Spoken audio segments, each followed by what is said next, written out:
Apatani women wind their way through the farms and fields of the Lower Subansiri district of Arunachal Pradesh, carrying baskets full of rice. With the bride's basket topped with bamboo shoots and a pair of eggs, they find their way to the house of the groom to whom their village relative is getting married. All this is a part of a fertility ritual that dates back to ancient times. While the bride's mother brings up the rear, the bride herself leads the marchers. Nestled in India's northeast lies the little-known state of Arunachal Pradesh. Tribal communities with primarily Buddhist and animist faiths, myriad dialects and unique cultural practices make Arunachal Pradesh a fascinating and little-known part of India. Such spiritual rituals occur during many phases of a typical Apatani wedding ceremony and celebration.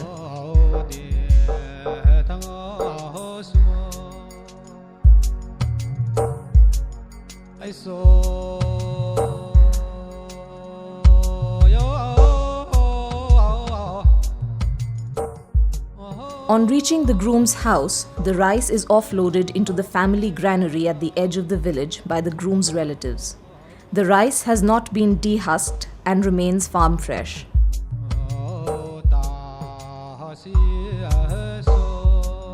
Meanwhile, as the village women leave, they are given a token of appreciation for their hard work by the groom's family members. Each is given 20 Indian rupees in the form of crisp 10 rupee notes. As they are exhausted after a long early morning trek from the neighbouring village, on the way out, they are also given a series of snacks. First comes a cup of tea and then a packet of boiled mithun meat.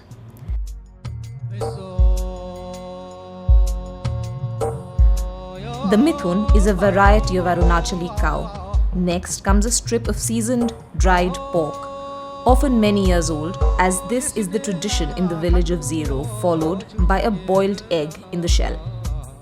Next, the granary is sealed, but not before some more ceremonies are carried out. The bride brings in rice powder and holy water, which are the essential ingredients for the wedding ceremony. The village elder who oversees the wedding ceremony brings in some chickens, which are then sacrificed as part of the wedding rituals. In all, some 70 to 80 chickens are sacrificed in different homes and locations of the groom's family. Next, the blood of the chickens is sprinkled on the doorways of the granary, followed by the principal household where the young couple will stay, as this is said to bring good luck to the families living inside. The priests and elders within a village generally carry out such chicken sacrifices, but anyone is welcome to participate. Even as the village elder who carried out the chicken ceremony carries the sacrificed chickens to the couple's new home, the bride distributes holy water and rice powder to the houses of all her neighbors in the village. Next, the women, young and old, are each given a bottle of whiskey, curiously tied with a string and worn around the neck as a pendant, so as not to have to worry about it when taking part in the community dance that follows. Then comes the big afternoon feast, the first in a series of feasts that take place over several days.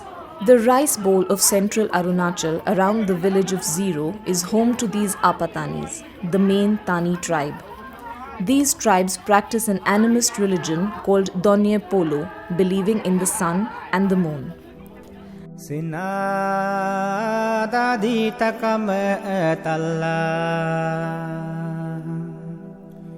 After the feast, a recycling garbage collector comes to buy all the used bottles of alcohol to reuse and recycle them. Clearly, the Apatanis were into good resource management long before the rest of Asia. Lastly, small structures are created out of bamboo, eggshells, and chicken feathers in honor of the marriage. They are hung in front of the houses and along village paths to bring good fortune to the newlyweds and their families. When carrying out further sacrifices, Apatanis make sure to read their fortunes in the tiny chicken livers. Though the chicken is killed in devotion to Danyi-Piilo, most of its parts are used or consumed after the sacrifice.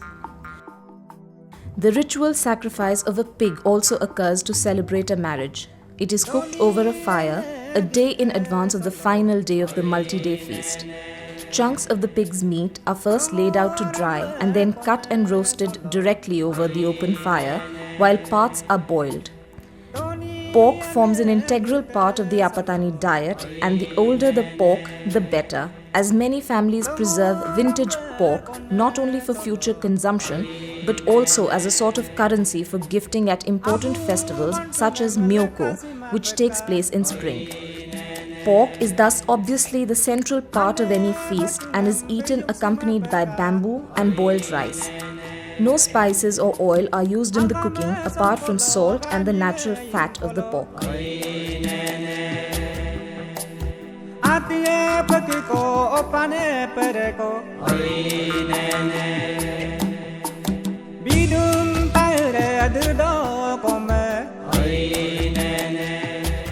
To complete the celebration, the Apatanis drink locally brewed rice beer known as apong. A distinctive feature of this tribe is seen in its women, who sport traditional tattoos and nose plugs made of cane. The tattoo on the chin is meant to mimic a beard, and the practice is believed to have started to make the Apatani women less attractive to invading men from tribes across the border. Beads are also a major visual identification tool, as the Apatanis often wear certain light blue ceramic beads that resemble turquoise.